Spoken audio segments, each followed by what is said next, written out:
Welcome to the Books Between Friends podcast. 3 lifelong friends, one shared obsession. Books. From epic fantasy to page-turning thrillers. We dive into the stories we love And the ones we just can't stop talking about. So take a seat, Grab a drink, and get cozy.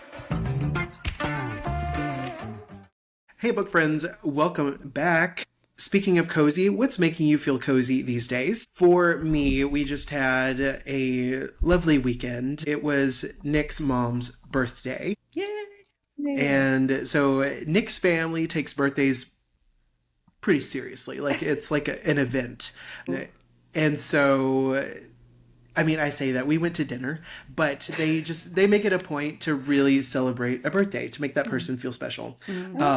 Whereas, like, for me, and I don't know if this rings true for anyone else, but, you know, hey, it's a birthday. You know, if it's not 18, 21, 30, 35 maybe. Yeah. Big birthdays. Milestone birthdays. If it's not one of those, it's just another day. Like, hey, maybe you might get a gift, you might not, you know. Yeah. If anything, the dinner becomes the gift. Yeah. And so, but we went to a nice restaurant. We went to Les Margots in Fort Worth. Ooh. And it's such a cool restaurant. If we ever go back to Fort Worth, like all three of us, we should go there because it's like a super cool brunch restaurant too. But we went for dinner. But it's all pink. Like everything in it is pink. I'm in. And it's like the chandeliers are pink. They have like a pink felt wall with like different patterns on it. I've heard of this place. Okay. It's so fun, and like it's I've heard like of all this this place. French cuisine. Yeah, that's really cool. I would love to go. Yeah, it's great, and the drinks are fantastic. So That's always a plus. that's where we went. Right? Yeah, that's where we went. It was a good time, and the weather was nice all weekend, even though it was 80 degrees, and we're still technically like we're going into spring, but we're winter still. It's a weird place to be in Texas right now. But anyway. Yes, 100%. What's keeping y'all cozy? So for me, you guys, I ended up taking a whole week off last week. So I took 5 full days to work on my dissertation, and I was able to work every single day on my paper. I was brain dead by Saturday, y'all. Like I couldn't even form like 2 sentences. I was so brain dead. But for 5 full days, I was able to just sit and work. And I actually went to Fort Worth to stay with my brother and his wife, and they just basically took care of me for the week. They made sure that I stayed focused. They made sure I was eating. They made sure that like they basically held me accountable, and it worked. I mean, I ended up finishing all 5 chapters, which is amazing. Yay! That's so exciting. Of course, I had a meeting with my professor at the end of the week. He was like, okay, this looks great, but just add some more here and there. So like I still have little revisions to go over, but as far as like full on drafts, like they're all done. Everything's done. Now I'm just like adding things here and there, and I just have very few little revisions left. But super cozy, so happy. I basically slept like all yesterday because I was so tired and like just try to do things around the house, but I was like, I cannot look at the screen again until like a few more days. So gave myself a few days after like working on it for a whole week. But yeah, being with them and being productive kept me super cozy this past week. Yeah. I'm so happy for you. Like huge milestone checked off. know. Fantastic. I'm so ready for it to be done, y'all. I know you are. Yeah. Almost there. When he told me what I needed to revise, and I'm like, are you sure? Are you sure? Really? I'm so done. I'm so over it. What about Last you, little Steph? bit, hang in there. I know. I'm trying so hard. Well, we actually just got back from visiting our family, and we also had like a whole weekend of celebrations. So this past week was my mother-in-law's birthday, so we also went to dinner to celebrate that. We did that on Saturday night. And then Sunday, which was yesterday, my sister-in-law had her gender reveal party. So it was just like a whole weekend of celebration, and we had a lot of fun. So That's hanging out with awesome. That's exciting. Love it. I love a good gender reveal. I know like that's that's new-ish. And Yeah. like some people do go a little crazy with those, but I think that like cozy ones with families are a great idea. Yeah, it was just a small Yeah. get together and like they didn't do anything crazy for like they Yeah. weren't setting off bombs or anything like that. I've heard of some Oh my crazy. gosh. It was nothing of I the will sort. say, like, a guilty pleasure of mine is to watch TikTok Me too. videos of like Oh, gender reveals seriously? gone wrong, Yes, and they're like so it's like Oh funny. my God. these Yeah. kids that like pop the balloon before they're supposed to, or they cut the string and the balloon floats off into Oh, to the yeah. sky. I'm like, oh my gosh, if I was that person, I would be like so mad and want to like smack that kid into next week. But also like Yeah. that's hilarious, and I'm going to laugh at your pain for right now. Or the ones where you have to kick it for it to like explode or whatever, and they miss. Those are funny. Yeah. I'm sorry, but And they're a they, little like- funny When when it's I like a watch. fail. Mhm. Yeah, They're totally funny. yeah, Yeah. it is funny to watch. All right. Well, welcome back, book friends, to our series on The Well of Ascension by Brandon Sanderson. This is our final episode of a 5-part series. This is our finale. And so we're going to dive all into the juicy details. But before we get there, I'm going to turn it back over to Jen for our standard PSA. All right, friends, before we get started, quick spoiler warning. If you're listening to this episode, we are assuming that you have read the entire book because there are going to be some major spoilers throughout, especially that ending, you guys. Like, that is a huge reveal. So please, if you haven't read it, please go back and read it. And then come back and join us in our discussion. And if you've been loving our book chats, we would really, really appreciate it, you guys. If you left us a quick review on Apple Podcasts, it helps more book lovers find us. It keeps our little bookish community growing. And we would love to hear what you're thinking. And we would love to give you a shout out on our next episode. Okay, everyone. So before we dive into our 3-2-1, we're going to go into a summary. But just side note real quick, normally it's 3 things that stuck out to us, 2 character beats that were impactful, and 1 prediction and or theory that we have going forward. However, since this is our finale, we've finished the book. Our 1 is going to turn into our rating and review. So that'll be something to look forward to at the end of the episode. So let's recap. Let's give us over what happens in these chapters, and then we're going to dive right on in. Luthadel doesn't fall quietly. It tears itself apart. As the Kola storm the city, the streets become a slaughterhouse. Sazed stands on the walls, no longer just a quiet keeper, but a force of raw ferrochemical power.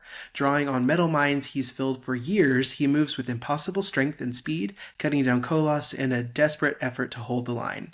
The city survives, but the victory feels a little hollow. In the aftermath, Sazed learns that Tindwyl has been killed in the chaos. After everything they had begun to build, after she had challenged him, sharpened him, believed in him, she's simply gone. The cost of survival becomes deeply personal. Meanwhile, Vin realizes the true danger isn't the army outside the walls, it's the Well of Ascension. Clues begin to surface, words and the prophecies don't match older texts, have shifted, someone or something has been altering the record. Vin races to the well, knowing the deepness is returning in full force. There she finds Elend, who has followed her, unwilling to let her face this alone. And it's there, at the well itself, that everything fractures. Elend is struck down, mortally wounded, not in glory on a battlefield, but in the quiet, terrible stillness of a cavern filled with ancient power. Vin is left with an impossible choice: take the power for herself and save the world directly, or release it, trusting that sacrifice is the hero's true role. Being the hero that she is, she releases it. And in that moment, she frees something ancient. Something that has been whispering through the mist, nudging prophecy, guiding events toward this exact decision. The deepness isn't defeated. It's unleashed. As the power fades, Vin uses the last trace of it to save Elend's life, transforming him into a, spoiler alert, into a Mistborn in a way that rewrites everything they thought they understood about Allomancy. The ash still falls. The mists grow stronger, and the final realization settles in. They didn't just survive the siege, they may have set the world on a far darker path. And with that, it's time to dive into our 3-2-1. Like, Yeah, crazy. Absolutely crazy. So, Jen, get us kicked off here. What are your 3 things that stuck out to you? Because there were many a thing. there were so many things. I mean, that huge reveal, I feel like we're going to eventually touch on it the more we talk about our 3 things. That's not my very first point that I want to point out. Because again, there was a lot of things that came up that went all the way up to the reveal. But we'll get to it. I know we will. I know us. We'll get to that that discussion. But the first thing I really wanted to touch on was how Vin came in and saved the city and then made Ellen emperor. Like, hello, had we not done this from the beginning like Vin wanted to, I feel like we could have avoided so much death. But she just like, here she comes. She came like basically flying in, killing the Kolos, and then figured out how to control them. I was like, whoa, okay, definitely did not see that coming. I really thought that she was just going to go in and kill them all, that she was going to be using all of her metals, and that was just going to keep sustaining her until she killed off the Kolos. I did not think that she was going to control them and make them her army. I was like, wow, okay. Kinsoon Vin. coming in clutch, not even being there, right? Because she Yes. wouldn't have figured that out had he not released that little tidbit earlier. Exactly. That was insane. And the way she instantly killed Straff, you guys, like, didn't even give him a chance to react. Like, literally came flying in and go, like, just killed him. Loved it. Loved it. Cut him in half, literally. Literally, it was such a great moment. Like I said, didn't even give him a chance to react. Like, just killed him. But then, totally funny moment whenever she, and of course, like, Daenerys came in my mind when this happened. But she basically was like, get down on your knees, everybody. Now, you're pledging yourself to Ellen. Now, bend the knee. Yeah. I was just Bend like, the yep, knee. yep. But she just did it so quietly. She's like, right now, get down on your knee. Right now, Mhm. you're pledging your allegiance to Ellen. Let's do it. And then she goes, Ellen, I think I made you emperor. I think I did something bad. Oh my god! So I could just kiss her for that. I love her for that. I am a little curious moving forward though. How long does the control on the Kolos hold? She still had them under her control while she was unconscious. That was cool, but how long is that going to hold? Like the minute you have them under control, that's it? You just have them under your control? Well, then again, they're not as mentally sound as even the Khandra, right? True. Like the Khandra have very complex abilities to think for themselves. Like we know that they have like this underground infrastructure of them meeting each other and banding together, and True. yeah, they have a system in place. But for the Kolos, like it's the like I was saying last episode, there's not much there, or at least that's what we're led to believe so far Right. with our interactions with them. They get a blood frenzy and they kill whatever's in their path, but it doesn't really take a lot of mental aptitude to do that. And so maybe that has something to do with it. Maybe like maybe control lasts longer because of that. Right. I guess because they're not mentally fighting back against you. So I can totally see that happening. So yeah, love that moment for Vin. I mean, how easily did she just take over that city and made Ellen emperor? I was like, okay, queen, let's do this. Yeah, I wish like it's like a subtle detail. Like, is emperor what we're going for here? It sounds a little like there's a connotation that goes with it, especially like having watched Star Wars, you know, with the emperor, that it's almost set to be a conqueror in a sense. And while that presents strength for what they need right now, eventually, like, I think that title may need to change. I don't know. Well, he did say that he knew that his idealistic ways were not working. So maybe he's going to be changing tactic moving forward as the emperor, because he is leaving the other guys as kings. So, Right. you know, he's going to be ruling over them plus, you know, everybody else. And so, yeah, he did say he was leaving his idealistic ways behind. So Yeah, that's a good point. We'll see. I didn't think about that. Don't change, Ellen. Please don't change. So that was my first point. My second point was, oh my gosh, here we go. Finally, I was questioning on our third episode. I'm like, where is Marsh and all the Inquisitors? Where have they been this entire time? Here it gets revealed that, oh my gosh, but what gets revealed about them? I was just like, so mind blowing. I didn't even think to question, like, what they were up to, I guess. Like, yes, I said, like, what are they up to? But, like, I didn't really stop to think what they were actually doing. But they were out killing the they were out killing the Keepers, you guys. Like, Yeah. why? Like, what is going on with this whole thing? And obviously, you know, Sanderson only gives us just a tiny bit and doesn't give us more. I'm just like, I want more. Are they still loyal to the Lord Ruler? Does this have something to do with whatever that power that came from the well is? Like, are they loyal to something bigger? Because, this whole time the whole time that Marsh was in these chapters, it seemed to me that not only was he misleading Sazed by taking him to that one conventicle in the beginning of the story, but he was also trying to stop him from warning Ben to not go to the wells. And it also seemed like he was fighting with himself. Like, he kind of felt bad for doing that. He didn't really know why he was doing those things, especially when he was trying to kill Sazed. Almost like he was being corrupted and the real Marsh was no longer there, but it still didn't really give me a full explanation as to what's going on with the Inquisitors. Yeah. Who do they answer to, basically, at this point? And why the Keepers? What did y'all think? There's a whole book 3. I don't know. I know. And I'm so excited to find Yeah. out, but I'm just like, that was the big question. That's what it left me wondering whenever I was reading these chapters with Marsh and the Inquisitor. Who are they answering to? Is it this new power? Are they still loyal to the Lord Ruler? What is going on here? Why does he seem to be having an internal struggle, Yeah. Yeah. Right. Because he apologized to Sazed multiple times, and Sazed kept asking him, why, Marsh, why? And Yeah. he said, I'm sorry, I don't know. Yeah. That whole exchange was so interesting, and I brought it up in one of my points later, so we can talk about it again, because it's just there's that much to dissect here, with not a lot of screen time from Marsh Right. himself. Like, he's not there very long, Right. and we don't get to interact with him very much.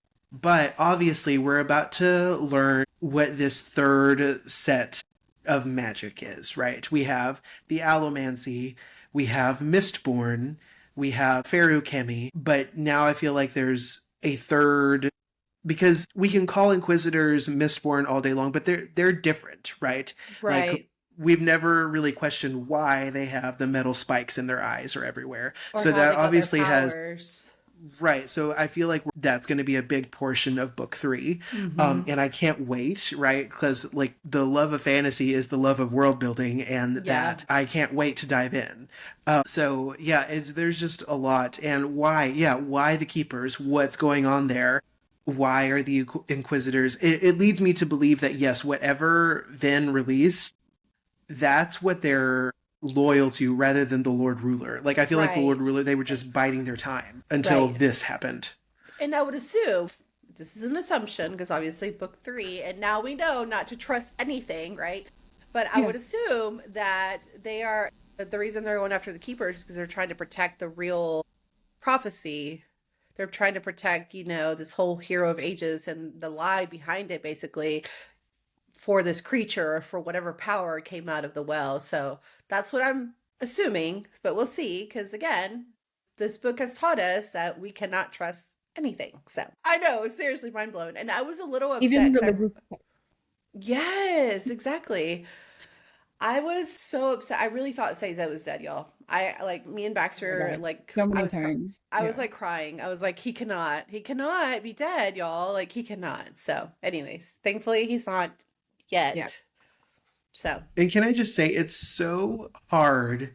I feel like that's a very fine line that Brandon Sanderson was walking here, because it could have been so easy for us as the readers to just feel like cheaply lied to. We didn't even know this was a thing, that this could be a thing. And that's how I've been making all these theories and predictions, right? And now you're telling me it's complete crap. And so, like, and yet I don't feel lied to. Like, I feel like, oh, this is a cool layer to the story. And I feel like that's a really hard line to straddle as an author. That's true. And I think it's well done here, because like, I could have easily felt offended, as a reader, but I don't feel that way. I feel like I want to read more. Yeah. it makes you want to read more. Exactly. I was like, what? As soon as I read that next epigraph, like in the next chapter where it says, and this should not be released, or something like that, or whatever. Yeah. I was just like, no! Like, what are you talking about? Yep. Oh my god. Okay. Anyway, so my third point was the mist and the mist spirit. So I obviously, again, just the same with like the Inquisitors. I feel like Sanderson only gave us a little bit on the Mist Spirit, but not enough to like know what it really is, unless I didn't fully pick up on it. So these are my thoughts, and I want to see what you guys thought. So to me, it made it seem like the Mist Spirits were good and they were trying to help Vin and Ellen. But what are they? Are they spirits of the past? Who is this spirit that's like been following them around, helping them, right? I just still don't quite understand that. And towards the end, as Vin got closer to the well, like they started the mist started pulling away from Vin, but then Vin thought that the mists were leading her to the well. So they started doing what they did to Zane, where they were pulling away from him. So I was like, okay, what does that mean though? That just left me really confused because Yes.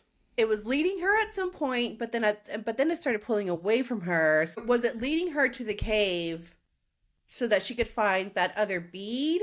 Or was it leading her to the cave for a different reason? But then the minute she started getting closer to the well, it was pulling away from her, almost like, hey, get away from that. I don't know. But then how does that tie in with Zane? I'm just still really confused. Again, Sanderson gave us more, and yet not enough to give us a true answer. I feel the same exact way. I was incredibly confused reading that. I was like, it's like mixed signals, right? I don't know where to put stock in and to want to know more and to go down that thread instead of this over here, which may not be anything. Right. And so I really want to know. That's driving me crazy a little bit. But I too felt the same way. Like the Mist Spirit, it seemed like it was trying to help Ellen, and through the way of making it seem like it was the enemy at some point, and so it shouldn't. If Vin thought that the deepness was the mist, then she would take the power to make sure it didn't spread or get worse. Well, like that's how I interpreted it. I don't know. Like I'm still confused. I think that too, because like I think that's why the spirit stabbed Ellen, because then she would have taken the power to save him. Mm-hmm. And but she knew Ellen wouldn't want that. Right. And so when she didn't do that, then the spirit was like, okay, look that way, look over there. And it was the bead with the clay or whatever, and made him take it. And that's how he became a Mistborn. So I'm like, okay, did we just find the metal that creates Elementers? Like, is that what that was? I mean, right? Okay. So yeah, so that was a lot going on in the cave. I mean, obviously besides the obvious of the well, but I was just like, is the Mist Spirit friend or foe still? To me, it seems like a friend, but I feel like we're not getting enough. Are they spirits of the past? What are they? What is their intention? Who do they answer to, you know? So, gosh. I know. There's a lot. Can't say anything except great questions, you guys. These are questions. Yeah. But they get answered in book 3, correct? Yes. Yeah. Okay. Okay. And it all of all them makes sense. Yes. Okay, good. Of that. I don't want potential cliffhangers to like lead us to era 2. Right? Like I want all of them answered now. I will say the conclusion of this trilogy, at least for me, was very satisfying. Okay. There's no loose ends left, you know. Perfect. I'll trust you. Yeah, me too. Okay. So those were your 3, as copious notes as those were. There's like sub-points to each point. Hey, and I put additional ones in case we didn't touch on these things, because I'm like, I know. There was so much that happened, you guys. Yeah. There was just so much that happened. I'm like, I want to make sure we talk about it all, because they all have significance, and like it was all very impactful, you know? Well, luckily for you, that my 3 points overlap with your additional points that you wanted to cover. Okay, Great. good. Awesome. We can cross some of those off. Okay, so first being Sazed. Sazed using his metal mines. Hello. So cool. Here in this section. So okay, cool. He's been holding out on us. Yeah. Because I don't really remember these metal mines mentioned. Like, he has all this jewelry, and we just assumed that he's stored little bits here and little bits there. But then he reveals, like, no, I've been storing these for years in case I ever needed them. And I'm like, okay, one, I feel awful for you lying to me. And two, yes, please use them now. Right. Now is the time. So I've been talking a lot about characters leveling up. Vin is leveled up here. Ellen obviously has leveled up here. Yeah, I feel leveled up twice by the end of this. And then Breeze, I feel maybe leveled down a bit. I don't know. Just a little bit. Yeah, still love Breeze, but we need him to level up in the next book. Please. Yeah. But one character that I never really factored into that because I feel like he had leveled up all he needed to was Sazed. But he, unfortunately for him, I think his level up moment is coming at the cost of Tyndall. Yeah. Because this is really throwing him for a loop. Mm-hmm. And I know we're going to talk more about it with your point, Jen, so I'm going to leave it there for now. But I think that's what's going to cost him here. Yeah. And it already is. Like Yeah. he's off on his own by the end of this book, solitary, and he's having a hard time reconciling with Tyndall's death. I do love that he, like you said, used his metal minds. Like that's something we haven't seen of Sazed before. And his gate was the only gate that held. Was the only gate that the held. entire city. And he inspired his soldiers to keep on fighting because he was fighting. And so I was just like, you could be such a great leader and you just don't want to be. And that's something that Tyndall has told him, you know? Right. And he kept questioning his own ability too. He like when Doxson gave him that position, he was just like, I don't know. I mean, I assumed you would send me to do something, but I'm not sure if I'm the best one at this. And then even in the middle of the battle, he was like, y'all should put someone else in charge because I can't do this. But like, even so, even despite him like questioning himself, it was really cool to see him stand up to the Kalos anyway and also inspire the rest of his soldiers to keep fighting alongside him because they didn't have Furukami at their disposal. They were just normal guys fighting Kalos and not have all this extra strength and what was it called, like weight and all that stuff that Sazed had on his side. So it was pretty cool. I'm so glad you brought up the point that his gate was the only gate that held. Again, with seasoned military leaders at each gate, but someone that's not trained in combat was the only one that held. That's so powerful. It reminded me of a little bit of Onyx Storm, where Violet is confronted in a situation against another cadet, or maybe this was Iron Flame, but they're going at each other and she's challenging Dane. Another cadet is challenging Dane to a duel, basically. It's Onyx Storm. Yeah. Okay, Onyx Storm, yeah. And so she's Andarna is in Violet's head the whole time, like, you're the strongest here. Like, you're hinting at you're the strongest here, you're the strongest here, you're the strongest here. And eventually Violet owns it and realizes it. She's like, no, if you're going to fight anyone, you're going to fight me, the strongest person here. And so this was like that moment for Sazed. Yeah. But he didn't have Andarna telling him. He had to realize it himself. Yeah. He had to get there on his own. Before you move on, though, he said something that was really funny. So whenever he basically decided to get up and fight, he was like, I should say something inspiring, I think. And he said, fight!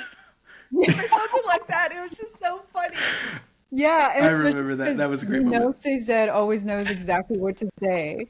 Like, that's why people come to him for advice, and he says most poetic things to them to, like, help them out. That's all he could think of at this moment is just fight. Because I think they were trying to retreat. They were leaving. They were scared. And he was like, I should say something inspiring, I think. And then that's all he said. I just, like, was chuckling. I was laughing. But they turned around and they fought. But they did it. Yep, they did it. They sure did. Yeah. They did the thing. Got right to the point. So my second point is, you mentioned Doxson earlier, Steph, but we had to say goodbye to Clubs and Doxson here. So I'm upset, but am I that upset with these two character deaths? I think that sounds awful to say, but I think Sanderson chose these characters intentionally because they're going to hurt somewhat, but not hurt that much, right? These characters weren't too high stakes because I think these two are natural losses in a story, right? We're getting to a point where we don't need Vin and Ellen don't need Doxson's advice anymore. Yeah. they have other people to lean on that are maybe more informed, or they've grown enough in themselves to be able to make those decisions on their own. So his character became a little irrelevant. And I think the same with clubs here, honestly, because they don't need someone to hide them or cloak them anymore, because Vin is there. And what's more is Vin can penetrate a copper cloud, right? Is great.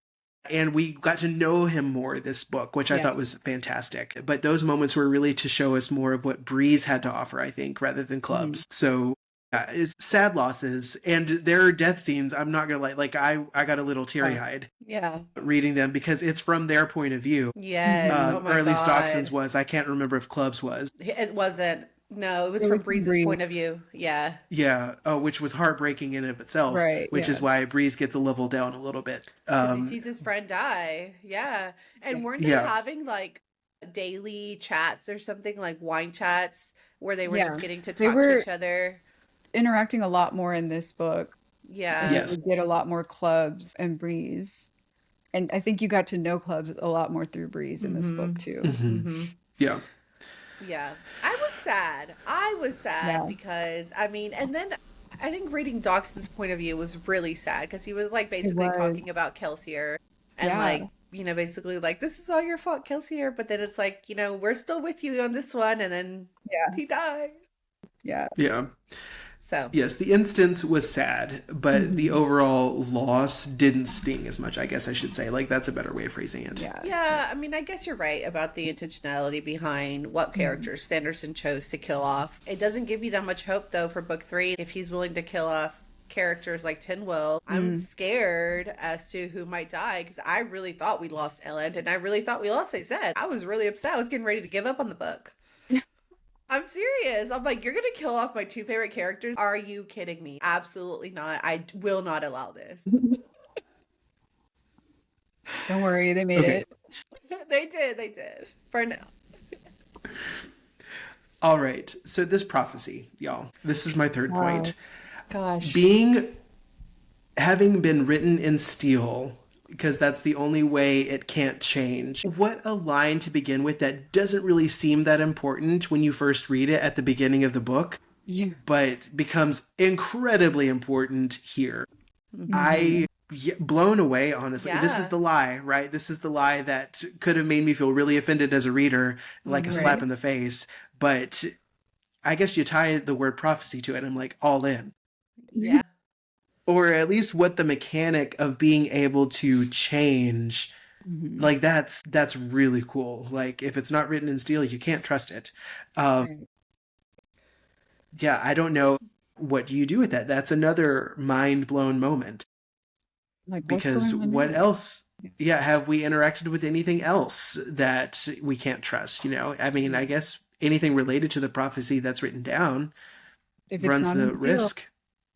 Yeah. And honestly, how did we not pick up on that? Like, how did we, I mean, Sazed, I think, said it the best, but like, how did we just so easily believe it? I mean, literally the entire 5-part series, or I guess 4, because we're not going to theorize on this one, but like, that's all been around the mist, and it's been around who the hero of ages is, and it's been around this huge prophecy of who's going to save the world, basically. And it was all a lie. But like I said, Sazed said it best. He said, what better way for such a creature to gain freedom? Men would die in the name of prophecies. Of course. Yeah. You know, like you said, Ethan, you slap the word prophecy on and we're going to believe it. Everybody's on board. Yeah. So from the end of this book, we can assume that there's a dark and evil something that's messing with all of this, right? Why do the Inquisitors have the steel plate? So, I mean, this gives more meaning to their name, right? The Steel Ministry, Steel Inquisitor. Yeah. So what about that is so important to them? Are there other steel plates, right? Like, what's going on here? Is it their plan to keep it away from others that might stop their plan in helping with this deepness character? There's so many questions, and I can't wait to dive in. Well, and that goes along with like the fact that they've been killing off the keepers, because they are the keepers of the knowledge, basically. And so the fact that they've been killing them off is because they want to hold, well, again, assumptions, right? It's because they want to hold on to what the real truth is, which is not, which is a, you know, evil, basically. Right. Yeah. The keepers have that photographic memory that they can keep away. Yeah. And anything that they see and steal, they can remember. So that Yeah. they become a huge liability there. Yeah. So those were our 3 moments that stuck out to us. And now we're going to go into our 2 character beats that had impact.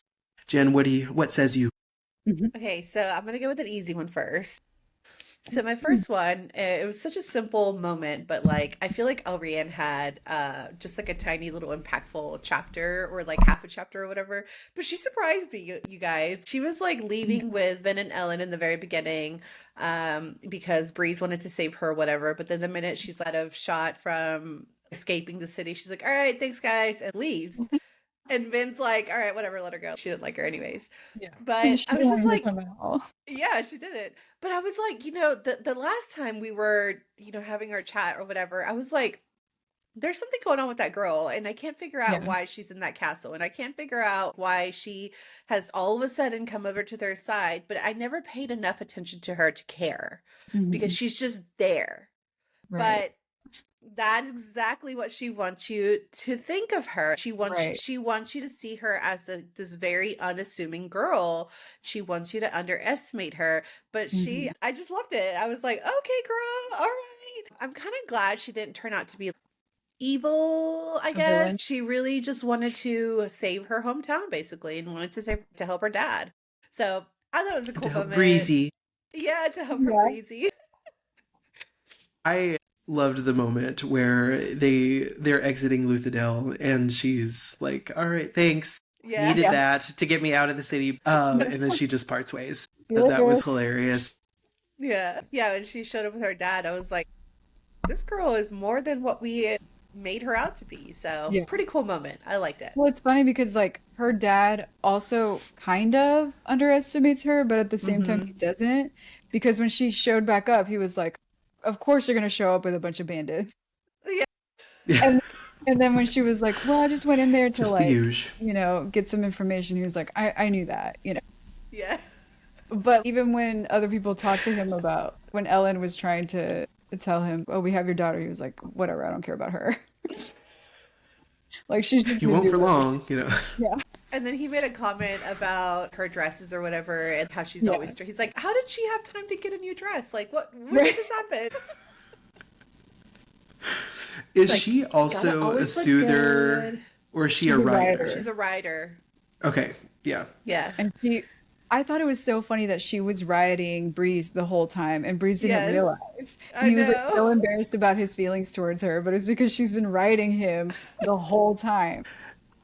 So yeah, I think I mean, if we want to do a prediction, I think she'll be joining Team Vin and Ellen. Oh, for sure. Like the new Yeah. member of She'll the be in their crew. circle. Yeah. Yeah, for sure. I really liked her. I liked that whole moment that she was just trying to help. Yeah. And she kept telling her dad, she's like, we have to go out there and help. He's like, no, we got to see who's going to win first. She's like, no, we got to go out there and help. Yeah. Do you guys remember what did Vin call her when she first showed up at the castle? I don't remember. I He was can't like, remember. "What is that pink puff?" Something like that. Something like that, flippant like that, yeah. Yeah, it was so funny. And that's basically what she wants you to think of her. She's just like this pink puff. Like, whatever. She's just right there. And she loves it. She loves being seen as that. Yeah, yeah. She uses it think to she- her advantage. It's good. Totally. She's going to bring out, like, I guess the more feminine side of Vin, though, I feel like, if she does end up joining their circle, because Vin still likes that life. She just denies Yeah. it, Yep. you know? Right, right. So She doesn't And they think can she be the deserves best it. of friends. maybe. Okay, I so don't know. I think like Vin deserves that. She needs that. Absolutely. she does need that. Yeah, especially now that she's a married woman. Like, she needs to have more girlfriends, you know, to lean Yeah. on. Not Yeah. always just depend on Ellen for company. Right, Right. right. So, all right. So that was my first one. My second one kind of breaks my heart a little bit, and it's on Sazed and his faith. Like, you guys, my heart is completely broken for him in these chapters. Like, I am feeling what he is feeling. It's just so much. He has two really impactful moments that I want to talk about. The first one happened in chapter 54. I'm sorry, but he's just such an impactful character. So in chapter 54, when he found Tyndall after he realized that she died, this is what he thought. He thought none of Sazed's knowledge gave him comfort. He accepted the religions he knew. He believed in their value, but that didn't give him what he needed. They didn't assure him that Tyndall's spirit still lived. Instead, they made him question, if so many people believe so many different things, how could any one of them or anything at all really be true? My life, he thought, has been a sham. And I just felt for him, because it's like, this is what a lot of people go through when they lose somebody that they love. Like, they start questioning their faith. They start questioning what they believe in. They start questioning if anything ever matters moving forward. Like, you're just this broken person wondering what is purpose of life after this, right? That's where he's at right now. And it's just completely hurts my heart to think that he's going through that. He finally accepted his love for this woman only for her to be taken away. So you know? quickly. Yeah. So sad. And then the other moment he had was in the epilogue. So this was just even more heartbreaking. This is like after he found out the truth behind the prophecy. He said, the chapter read, Sazed sat back. It was the final blow, the last strike that killed whatever was left of his faith. He knew at that moment that he would never believe again. And so his faith was already shaken thanks to Tyndall's death, but now finding out that this prophecy was a freaking lie, that was the final straw. I mean, like, you are this person who has all these religions. You have been focusing your entire life on trying to piece this prophecy together. And basically the entire book, him and Tyndall, that's all they focused on was this prophecy. Not only to lose her, but then to find out that it was the wrong thing that they were focusing on. Like, I think it would shatter anybody. Crazy. Oh, totally. Right? Absolutely. Yeah.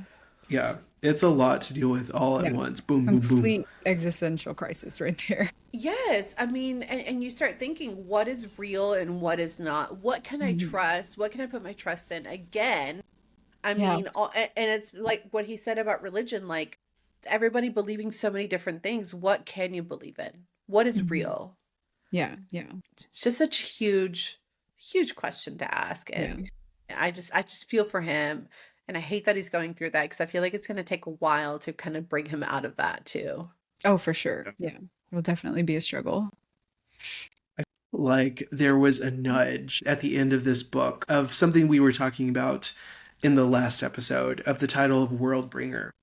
And I feel like there was a little, not maybe solid confirmation, but there was an awful lot of comparison, I felt like, that was going on between Sazed and what the Ska were calling the first witness. The holy Right. witness.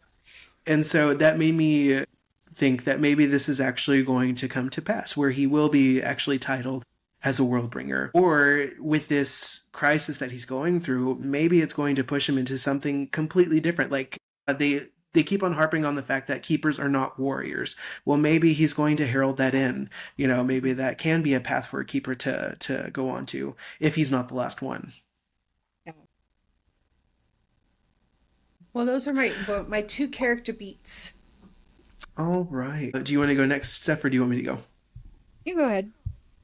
Okay. So I went with Vin first, choosing to release the power. And Lord love her, she was only doing what she could with the information she had. She was led down this path to think it was exactly what she needed to do, but it was not. It was not. And it is not often we get a story where we see the hero get duped in such a big way. Yeah. At a very big moment. Yes. And the rug was just pulled out from under her. And she immediately knew as soon as it happened. She was like, this was not correct. Yeah. And like, I read that part. She was like, oh no, this is not good. Yeah. And I was like, oh, because we were going at the end, things were moving very fast. Yes. It was going back and forth between, epigraphs and Alendi's history and what the prophecy was actually supposed to say, and then what Vin was doing and what Sazed was doing as he was walking closer and closer to the well. Yeah. Like, he just knew something was off. Yeah. And so the whole thing was just eerily written. Like, I felt just like things were crawling on my back Yeah. as I was reading this. I was like, oh no, I don't like it. I don't like it. What's happening? Yeah. No. And like Sanderson would like give you little paragraphs, like, so it wasn't even like full pages. It was like paragraphs of this point of view, and then jump from this point of view, and then jump from this point of view. And I was anxious the entire time. I'm like, what is happening? What is happening? Yeah, like I know. I was like, I don't have a very good feeling about it. Exactly. And I feel like this is, like you said, you know, like the hero gets duped here, and everything that I feel like she believed in is also going to be put into question. I'm just like Say said, right? I mean, she was just trying to do the right thing. She was already struggling with being a good person. And now she did this awful thing, not on purpose, but she still did it. And so that's going to really, I feel like that's going to give like her character a little beating too, like the way she sees herself. It's like she struggled so much in this book for that to happen. Yeah. Yeah. Now she's going to want to fix it. So, Yeah. what now? But we don't even know what Indeed. it is, because like immediately, like as soon as it got released, there was already a lot of murders happening. Mm-hmm. You know? so now they have to like hope to God that they can find this all written down in steel, or at least some clues written down in steel, that can help with this, you know? Yeah. So that was my first point, Ben, Lord Lover. Second point, Marsh, and we've talked about some of this already, but Marsh, holy geez, he comes on the scene and I'm like, oh no, what's about to happen here? Yeah. I was It makes me feel scared. uneasy. Yeah. So the Inquisitors have always made me feel uneasy. I mean, they have huge metal spikes going through their eyes. Hello. He, you know, when Mistborn happens and the final scene and he's there helping Vin defeat the Lord Ruler, we think that he's awesome. We have a guy on the inside, right, who can tell us how Inquisitors operate and what they're thinking and how we can, you know, defeat them, because they're still fighting for the Lord Ruler here. So we thought he was this inside guy immune to whatever evil that makes Inquisitors just mean, because we don't look on them favorably at the beginning of Mistborn. So we thought he might be immune to that, but he's susceptible to something here, because as this whole struggle with Sazed was going through, he was struggling and kept on saying, like, to your point of what y'all have said already, like, I'm sorry, Sazed, but I must do this. I have to do this. I'm sorry that I have to do this. It was just a big struggle. And so I don't know. I don't know where to go from there. Question. And I don't know if like this got revealed or I just completely missed it. The Obligators, where did they go? What happened to them? They seem to just disperse, because there's even one of them that's in some sort of position in Ellen's government. I forget what he's doing now, but Well, it took they over mentioned Set's him. kingdom. Yeah. That's But there's also right. another one who's, I think he deals with like logging trade or something like that. They briefly mentioned him in this book. Were the They just kind of like Obligators? reintegrated into society. So Oh, okay. they don't seem to be doing much of anything as a group Was it, anymore. it wasn't like the Inquisitors who like all just left. Yeah, no. Okay. They're like around, but they're no longer a group of obligators. And were they the religious ones? Like they were like, were they the ones holding the religion, or was That that was the the Inquisitors. Inquisitors? Okay. Yeah. The Okay. Never mind. obligators were more so like, I don't know, think of like Inquisitors as the government and obligators as the police. Okay. Okay. I was just curious. Well, I had to, and my first one was between Tinwyl and Ellen. So there was a moment in chapter 49 when Tinwyl was challenging Ellen about believing Vin being the hero of ages. So she was trying to convince him not to leave the city. This is while they're like packing up and getting ready to go. And when she questioned him about her being the hero of ages, he said, I believe that Vin is my wife and that I love her.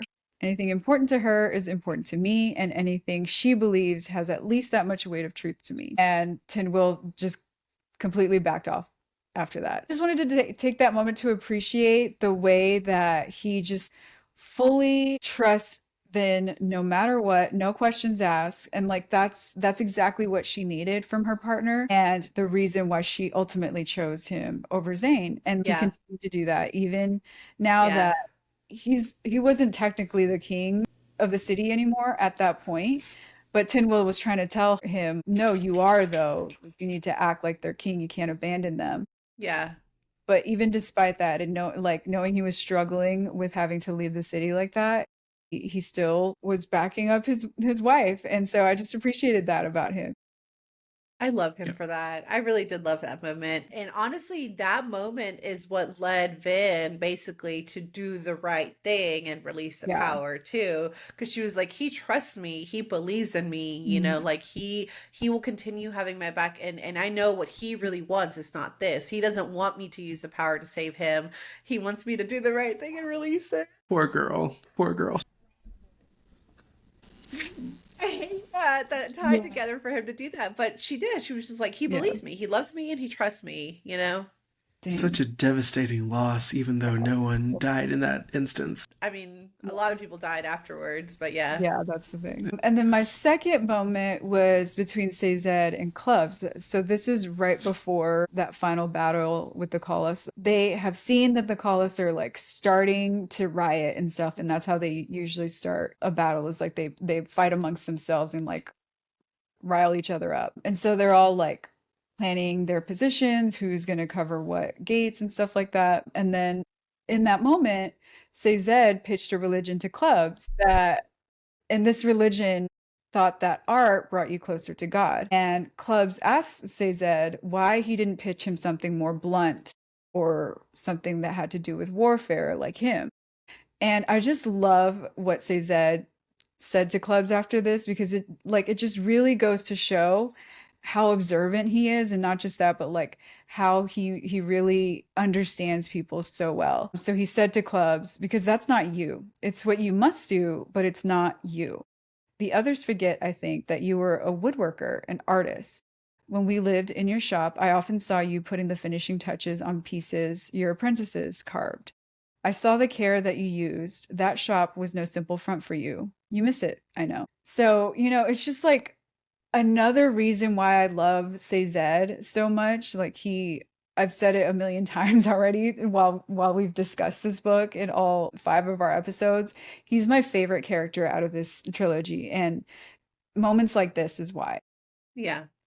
And what was really sad is because he gave him a little wood disc to represent the Yeah. religion. And Sazed, Yes. after he found Clubs' body, he found it on him. And this is also what led him to basically not believe in religion after that, because he was like, and look, it didn't save him, you know? Like, that was so So heartbreaking.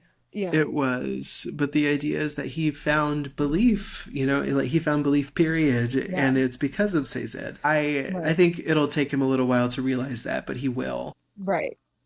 But that was, now that I'm thinking about it more, I'm like, I'm a little sadder, than what I just Yes, portrayed to I be. told you, they're sad. But it was fairly, like, this one did get me, because one, you're dealing with Breeze over here, who's like acting cowardly. He even claims it himself. He's acting cowardly because his friend is dying over here. Yeah. And then, but I do love that Sazed gave Clubs this moment. Clubs got to feel seen. Yeah. And that's crucial there. Like, he got to feel seen right to the end, Yeah. And I think so many people do, like Sazed was saying, he's like, I think people forget, but you used to do this, and this. And like, for Clubs to remember that right before it was his time to go, I think was really powerful to read. So that was our 3, that was our 2. Let's go into our rating for the book. Jen, kick us off. All right, so for me, easy 5 stars. Even though this was a slow read, I was still intrigued the entire time. Like, I think I've already mentioned this, but like, Sanderson does a great job of making me want to uncover more. Like, he gives you just enough to like make you question everything, but then he ends up giving you something that we didn't even stop to think about. Like, wow, what a story this was. Like, the idea of this whole prophecy being a lie, like, we so blindly believed it and followed it and theorized about it. Like, holy crap, only to like reveal something so much bigger that we still don't fully understand. And it's making me want to read book 3 already. Like, That's great writing to me, you know? And I mean, wow, like what a ride this has been. I fell in love with Vin, Ellen, and Sazed so much more in this book. Like each of their growth stories was so impactful in this story, and I cannot wait to get more of them. Like, I just want more. I love them so much. Love that. Also, for me, hands down, 5 stars. Even though I thought this could have been majorly condensed, I still immensely enjoyed the political plot lines here. They were fantastic. The relationship between Orsur, or Tensoon, Yeah. and Vin was a delightful surprise that I didn't know that I needed. Yeah. And the addition of new characters like Zane and Tindwyl made for an exciting read overall. Mhm. Great book. Can't wait to read book 3 and wrap up era 1 and probably even go into era 2. I still don't think Zane is dead, so We'll see. we'll see. We'll see. Some of our little predictions and stuff obviously didn't hold up, but like some of them have Yeah. not been answered yet. Mhm. Yeah. So Well, for me, I think it's no surprise that this is also a 5 stars. And even so, this is a reread for me. I have already, as I mentioned before, finished the trilogy. And even the second time around, I was still reacting, just as strongly to certain things and even noticing new things that I didn't catch the first time around. Getting to know the characters a little bit better on a deeper level, seeing how Sazed and Zin were both struggling with like a crisis of faith and a crisis of self and like purpose. All of that stuff was still just as impactful on a second read. And, that's not always the case on my 5-star reads. I sometimes will go back to a 5-star and think like, maybe it's just a 5-star in that moment. And I still look back on it yeah. like lovingly, but I probably wouldn't give it I've a read 5 some of star those. anymore. But no, like still a strong 5 stars for me on this one. All right. 5s across the board. Yeah. So fantastic. And we've been ending every episode in this series with the big question. And I think this big question can still be asked because I think it can lead into some ideas about book 3. So, a hot seat moment for each of us for this question. If the prophecy was altered, can we trust anything? No, is what No. I'd say. No. Board. No. Nose across the board. Yeah.